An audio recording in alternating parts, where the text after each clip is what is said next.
Denis Ruellan, vous êtes professeur des universités, vous intervenez dans le cadre de la 6e conférence nationale des métiers du journalisme. Vous avez évoqué la question des nouvelles frontières du journalisme. Ça veut dire qu'il y avait des frontières ? Tout métier a des frontières, même si elles sont relativement poreuses, ou même si elles sont par définition fluides, parce qu'un métier, c'est un amalgame de gens qui se tiennent sous une identité commune, et forcément cet amalgame, il évolue.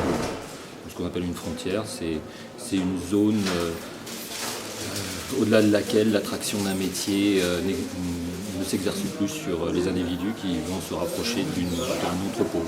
Alors s'il y a des frontières et s'il y a des nouvelles frontières, quelles sont-elles aujourd'hui pour le journalisme dans cette profession qui est en mutation, dans une société elle-même en mutation ? Alors les nouvelles frontières, elles me semblent être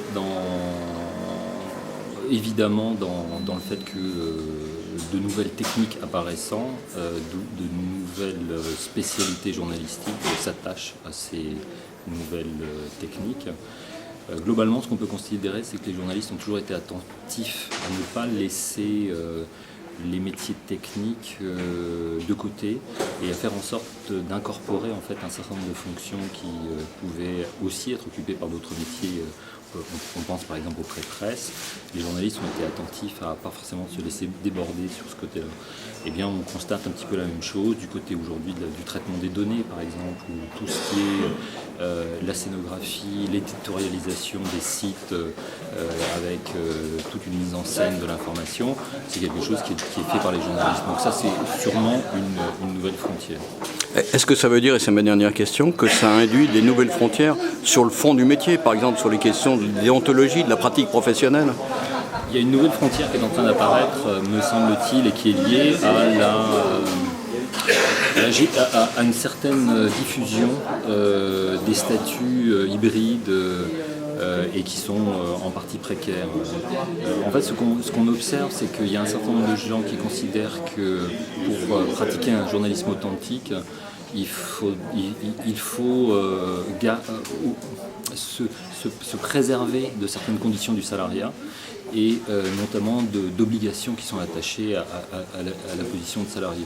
Autrement dit, on voit de plus en plus de gens, jeunes, mais parfois aussi moins jeunes, qui font du journalisme à temps partiel pour ne faire que le journalisme qui les intéresse. Et par ailleurs, ils peuvent avoir d'autres activités qui vont être dans leur esprit peut-être plus alimentaires, mais beaucoup plus rentables, et qui vont leur permettre en fait de financer le journalisme qui les intéresse. Et alors, est-ce que cela impacte la profession journalistique, justement, ces attitudes ? Je ne sais pas si ça l'impacte. C'est vrai que ça pose question dans la mesure où ça renvoie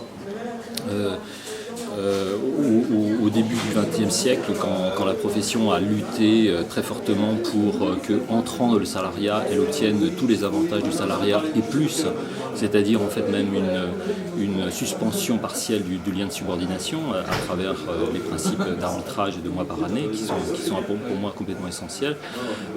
C'est vrai qu'aujourd'hui, quand on voit les journalistes qui se mettent, mais pour certains, c'est pas du tout une généralisation, mais pour certains, se mettre un peu à distance du salariat et des contraintes du salariat, on peut se dire que ça représente un retour à une situation où le journaliste voulait se penser quelqu'un qui faisait un métier avec autonomie, avec responsabilité, avec engagement, avec conviction, et qui du coup était dans un rapport peut-être plus de goût et de plaisir avec son métier, rapport qui finalement le rapproche peut-être un peu plus de l'artiste et de l'artisan.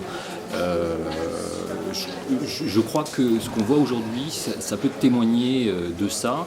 Est-ce que ça a eu des impacts en termes d'éthique ? J'aurais tendance à dire plutôt des impacts positifs, parce que du coup les gens trouvent les moyens de faire du journalisme de qualité, intelligent, sans être finalement sous la contrainte de devoir répondre à des commandes qu'ils estiment indignes.